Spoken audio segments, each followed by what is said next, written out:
In this video we will guide how to create a multi-bridge conference room in ICTPbx.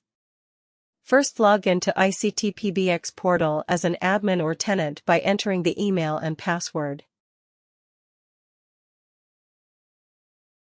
Select the main menu PBX and then click on the sub-menu Conferences. Click on the Add Conference button and you will be redirected to the Add Conference page. Enter the conference name and extension number. Enter the PIN length of 4 to 5 digits.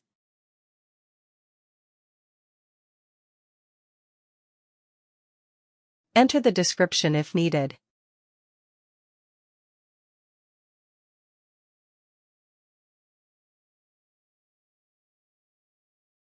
After entering all the required information, click on Save button to save the conference room.